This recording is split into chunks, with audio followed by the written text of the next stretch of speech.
다 함께 성경 보겠습니다. 오늘 우리에게 주시는 말씀은 구약 성경 다니엘 6장 1절로 10절 말씀입니다.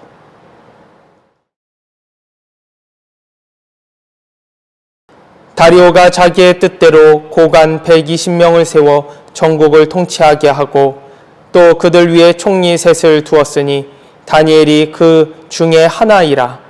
이는 고관들로 총리에게 자기의 직무를 보게 하게 하여 왕에게 손해가 없게 하려 함이었더라. 다니엘은 마음이 민첩하여 총리들과 고관들 위에 뛰어나므로 왕이 그를 세워 전국을 다스리게 하고자 한지라. 이에 총리들과 고관들이 국사에 대하여 다니엘을 고발할 근거를 찾고자 하였으나 아무 근거, 아무 허물도 찾지 못하였으니 이는 그가 충성되어 아무 그릇됨도 없고 아무 허물도 없음이었더라. 그들이 이르되 이 다니엘은 그 하나님의 율법에서 근거를 찾지 못하면 그를 고발할 수 없으리라 하고, 이에 총리들과 고관들이 모여 왕에게 나아가서 그에게 말하되 다리오 왕이여 만수무강하옵소서. 나라의 모든 총리와 지사와 총독과 법관과 관원이 의논하고 왕에게 한 법률을 세우며 한 금령을 정하실 것을 구하나이다. 왕이여 그것은 곧 이제부터 30일 동안에 누구든지 왕 외에 어떤 신에게나 사람에게 무엇을 구하면 사자굴에 던져넣기로 한 것이니이다. 그런즉 왕이여 원하건대 금령을 세우시고 그 조서에 왕의 도장을 찍어 메대와 바사에 고치지 아니하는 규례를 따라 그것을 다시 고치지 못하게 하옵소서 하매, 이에 다리오 왕이 조서에 왕의 도장을 찍어 금령을 내니라. 다니엘이 이 조서에 왕의 도장이 찍힌 것을 알고도 자기 집에 돌아가서는 윗방에 올라가 예루살렘으로 향한 창문을 열고 전에 하던 대로 하루 3번씩 무릎을 꿇고 기도하며 그의 하나님께 감사하였더라. 아멘.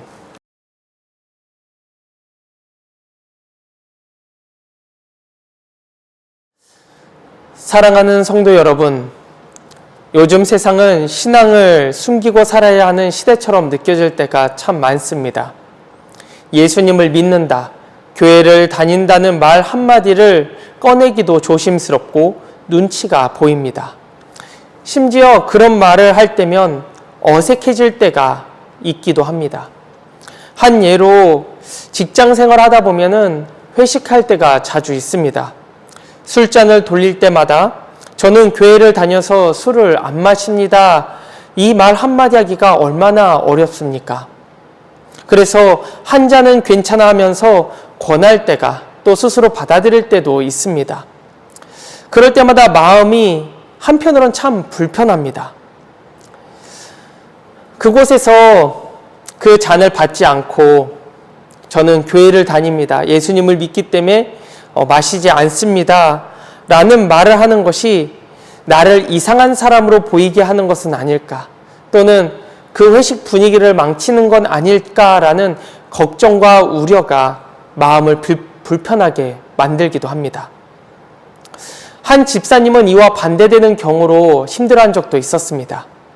교회에서, 직장에서도 참 성실하고 모범적인 분이셨습니다. 항상 묵묵히 남들보다 먼저 출근하고 늦게까지 일을 했습니다. 그런데 이상하게 성실하게 일하면 일할수록 자기에게 주어지는 잡무들이 점점 많아졌습니다. 정수기 물통을 가는 일, 간식을 정리하는 일, 쓰레기가 가득 차면 버리는 일, 택배가 문 앞에 쌓이면 정리하는 일. 처음에는 그리스도인이니까 자신이 나가서 솔선수범하자는 마음으로 그 일들을 감당했습니다.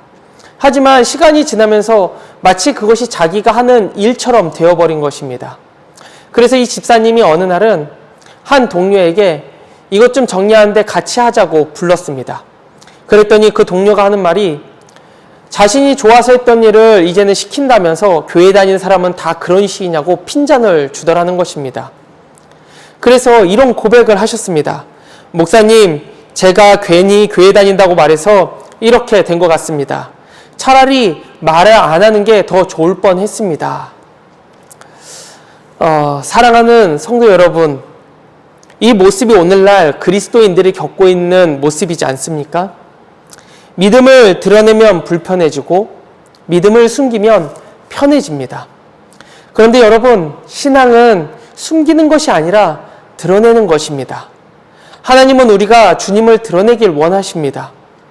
신앙은 세상과 타협하여 잠시 숨기는 것이 아니라 빛을 발할 수 있도록 드러내야 하는 것입니다.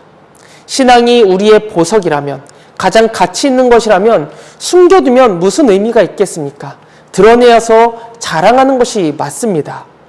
오늘 본문에 나오는 다니엘이 바로 그런 사람입니다. 그는 포로로 끌려간 땅에서 그 누구보다 높은 자리에 오르고도 자신의 신앙을 숨기지 않았습니다. 오히려 가장 위험한 순간에 자신의 신앙을 드러내기까지 했습니다. 그는 어떻게 그런 신앙을 가질 수 있었던 것입니까?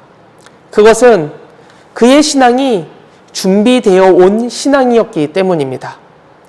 신앙은 위기의 순간에 갑자기 만들어지는 것이 아닙니다.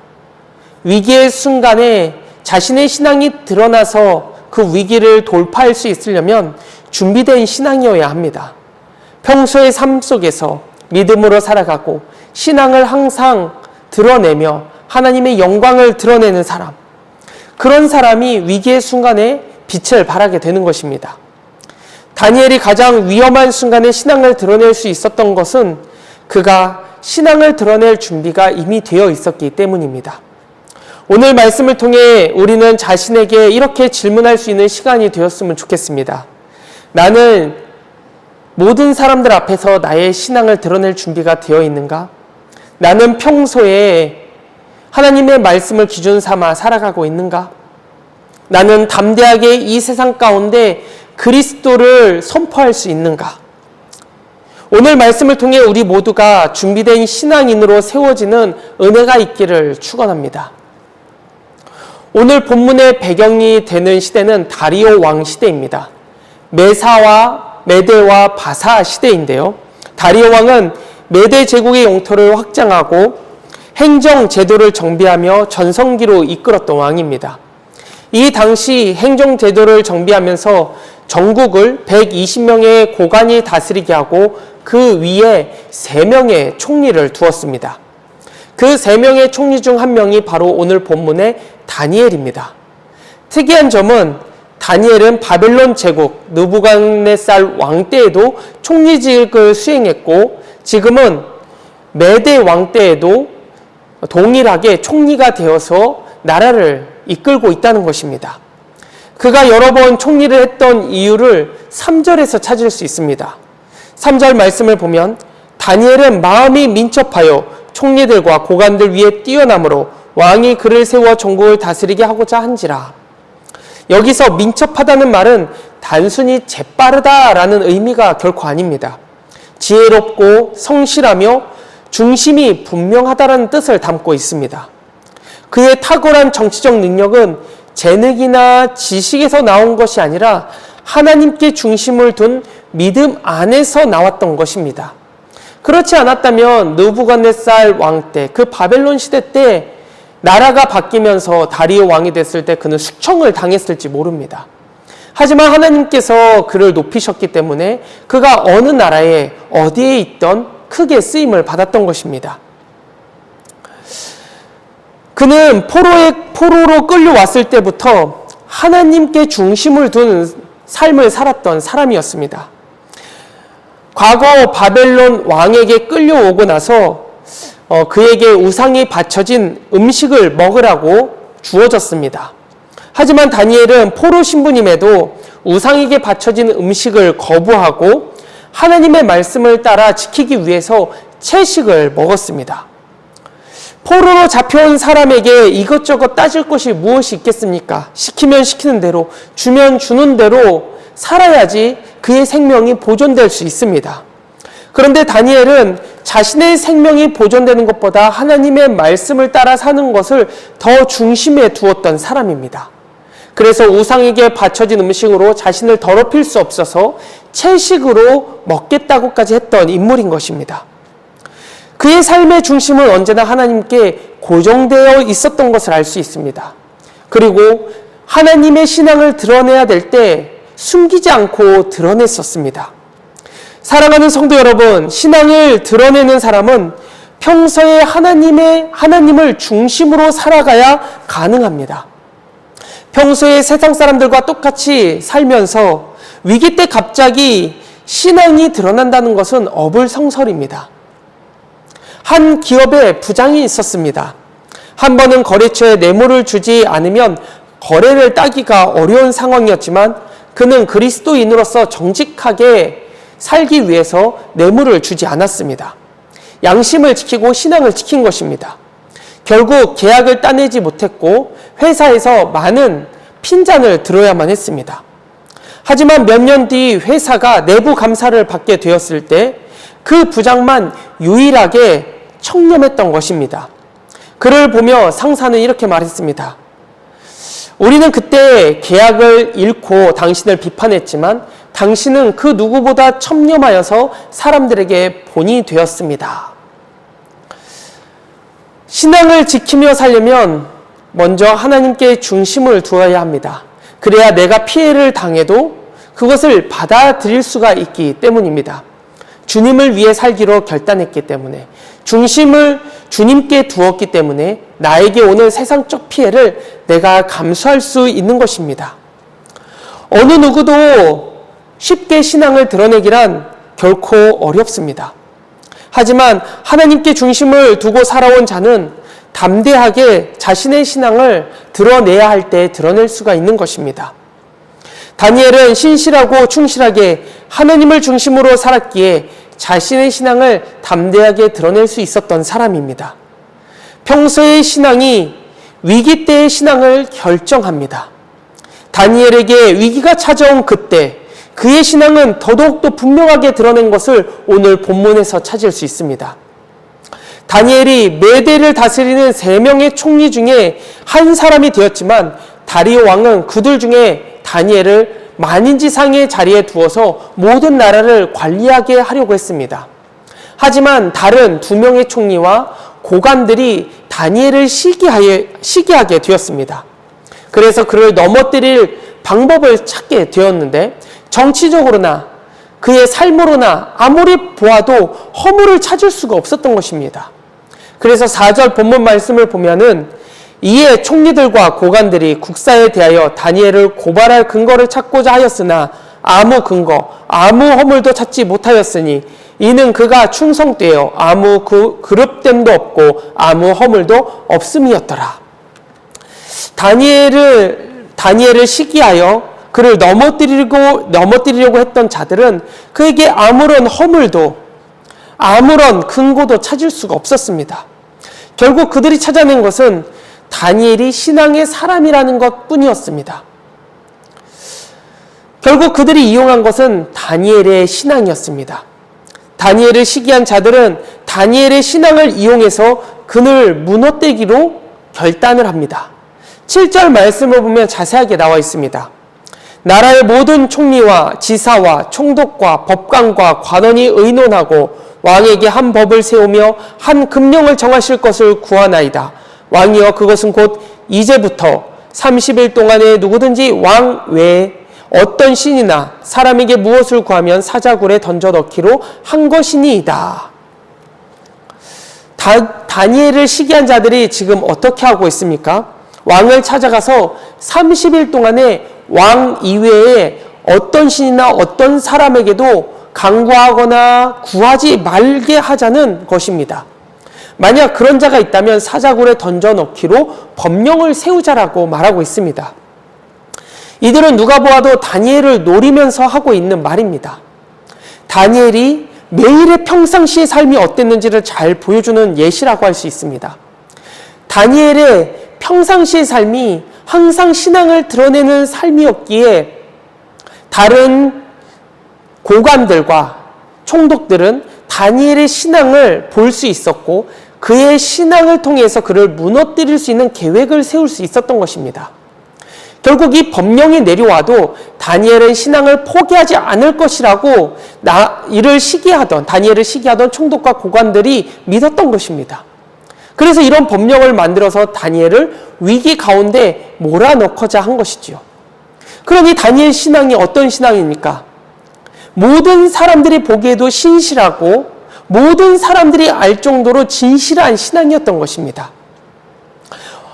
그런 다니엘에게 오히려 신앙 때문에 위기가 찾아온 것입니다. 지금 세상도 마찬가지입니다.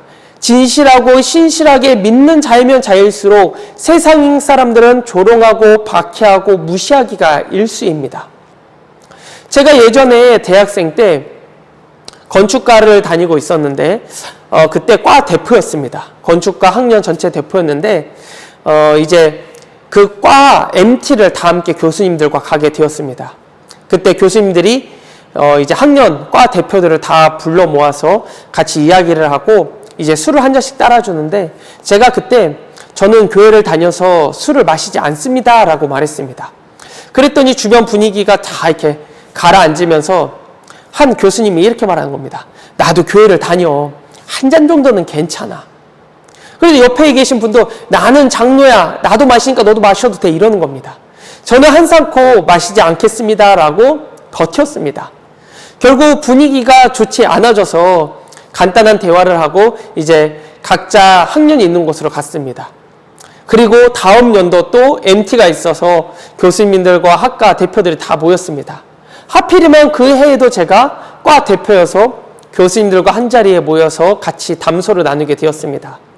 그때도 교수님들이 수고한다면서 술 한 잔씩을 다 따라주는데 그때 저에게 누군가가 어떤 교수님이 술 한 잔을 따라주려고 하는데 지난 연도에 있었던, 작년에 있었던 교수님이 그 학생은 주지 말라고, 그 학생은 신실한 그리스도인이라고 하면서 사이다를 따라주는 것이었습니다.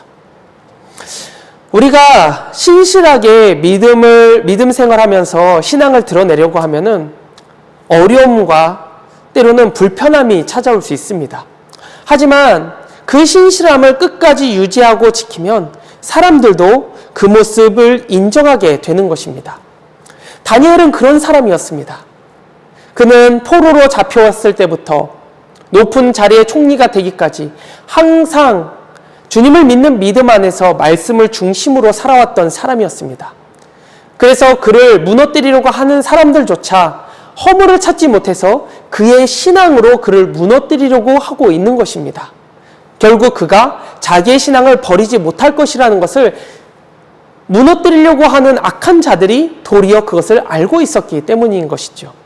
그 정도로 다니엘의 믿음은 평소에도 신실하였던 것입니다. 왕은 총리들과 고관들의 말을 듣고 나서 어떻게 반응했을까요? 그런 말도 안 되는 법을 왜 만드냐라고 하면서 그들을 질책하고 핀잔했을까요? 오히려 왕은 기뻐하고 흡족해했습니다.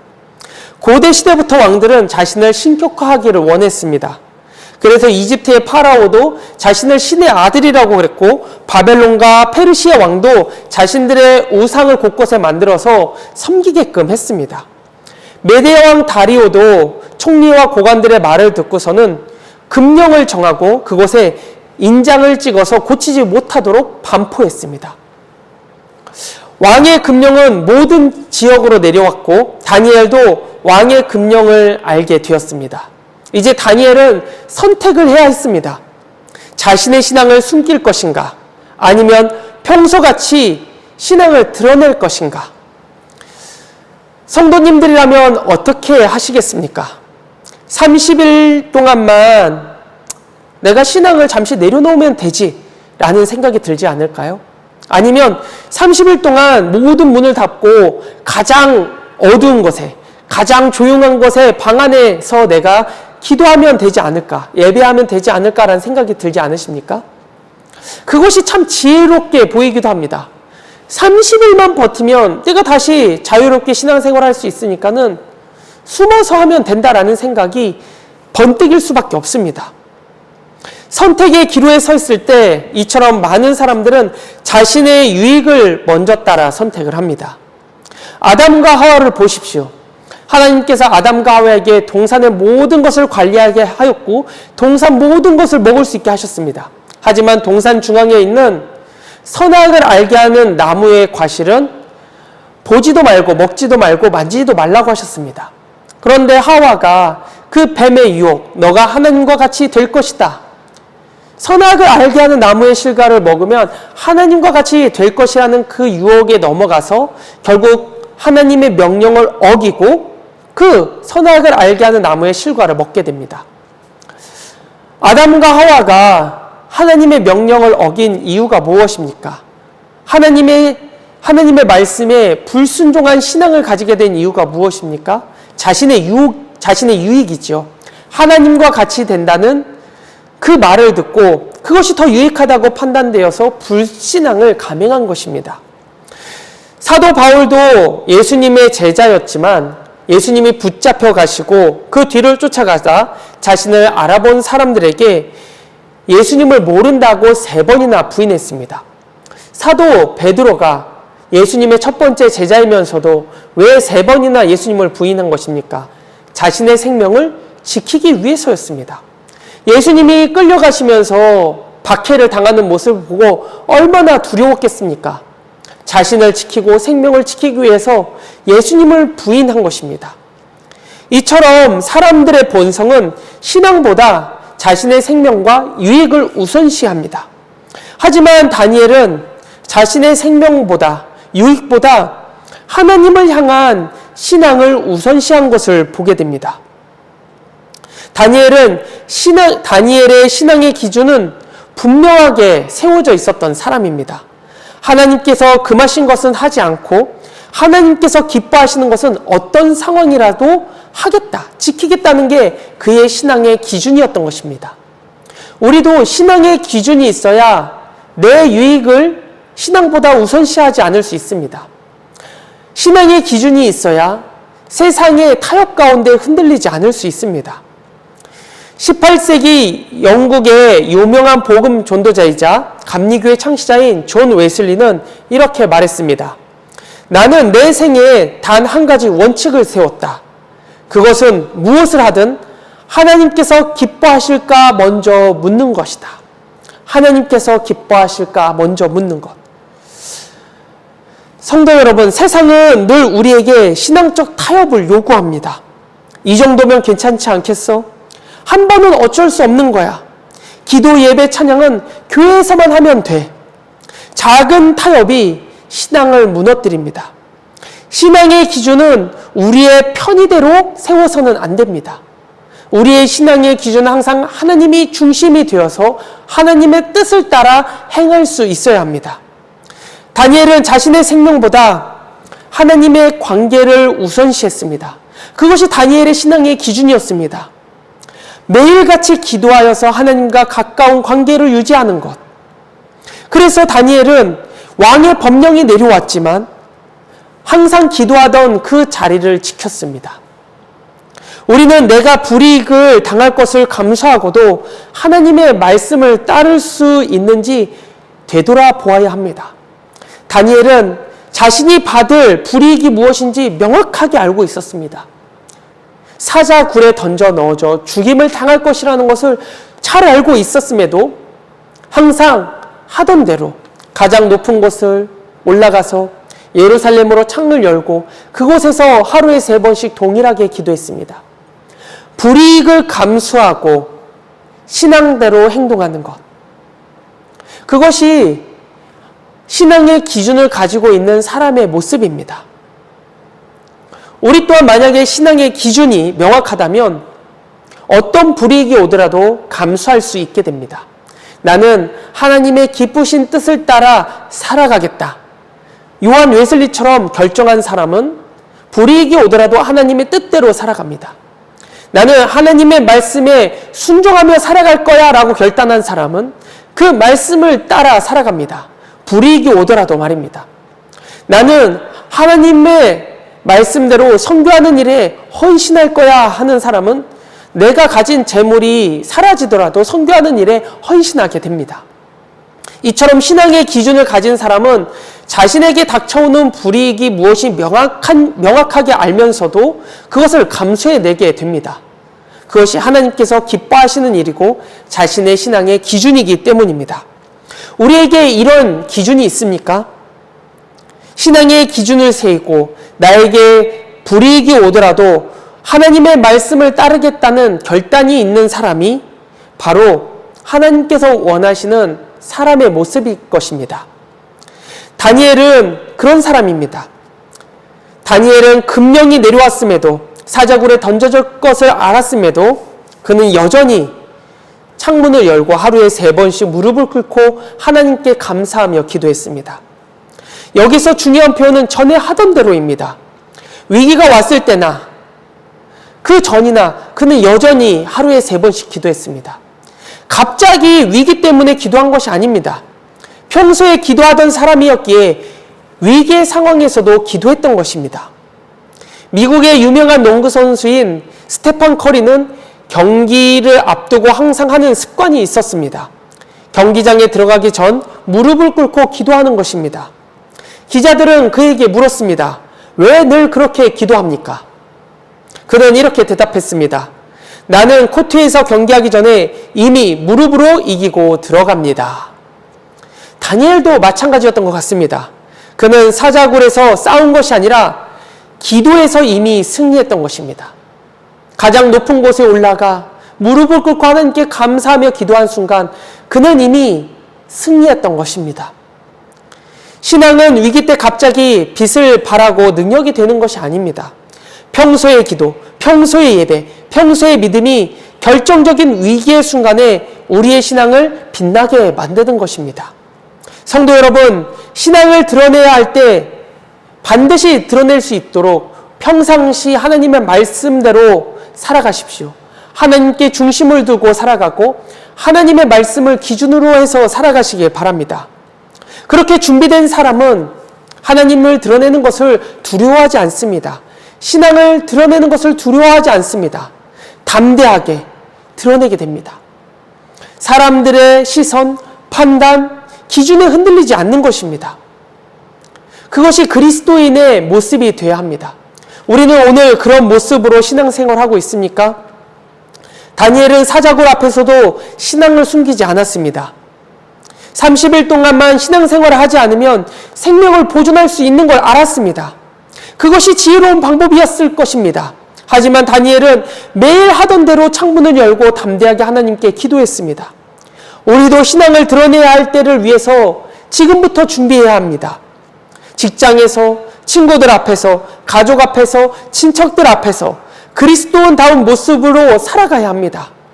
그래야 그들 앞에서 진짜 신앙의 참 모습을 드러내야 할 때 주저하지 않을 수가 있는 것입니다. 내가 평소에 술 마시고 욕하고 싸우고 다투면서 정작 중요할 때 우리가 그리스도이니까 양보하자, 우리가 그리스도인이니까는 용서하자란 말을 어떻게 할 수 있겠습니까? 평소의 신앙생활이 중요합니다. 다니엘처럼 신실하고 정직하게 생활해야 합니다. 하나님을 기준에 두고 살아야 합니다. 말씀과 기도의 자리를 매일매일 세워가야 합니다. 그것들이 쌓이고 쌓여서 위기의 순간에 우리의 신앙을 드러내고 그 신앙이 우리를 승리하게 하는 것입니다. 하나님께서는 지금도 다니엘과 같은 믿음의 사람들을 찾으십니다. 신앙을 숨기지 않고 담대히 드러내는 사람, 기도로 준비하고 말씀으로 세움받은 사람, 그래서 어느 때이든지 어느 순간이든지 신앙을 숨기지 않고 드러내어서 하나님께 영광을 보이는 사람, 그런 사람을 하나님께서는 원하시고 찾고 계십니다. 우리 모두가 그런 신앙의 삶을 살아가기를 간절히 축원합니다. 다 함께 기도하겠습니다. 사랑과 은혜가 풍성하신 하나님 아버지, 오늘 다니엘의 믿음을 통해 신앙을 드러낼 용기와 준비를 배우게 하시니 감사합니다. 세상이 아무리 타협을 요구해도 하나님의 말씀을 기준으로 삼게 하시고 위기의 순간에도 무릎을 꿇는 믿음의 사람으로 살게 하옵소서. 우리의 삶이 언제나 주님을 증거하는 삶이 되게 하옵시고 기도의 자리에서 매일 주님과 교제함으로 어떤 상황에서도 흔들리지 않는 믿음을 갖게 하여 주시옵소서. 오늘도 저희에게 믿음을 더하시고 말씀 가운데 굳건하게 세워지게 하시는 예수 그리스도의 이름으로 간절히 기도하옵나이다. 아멘.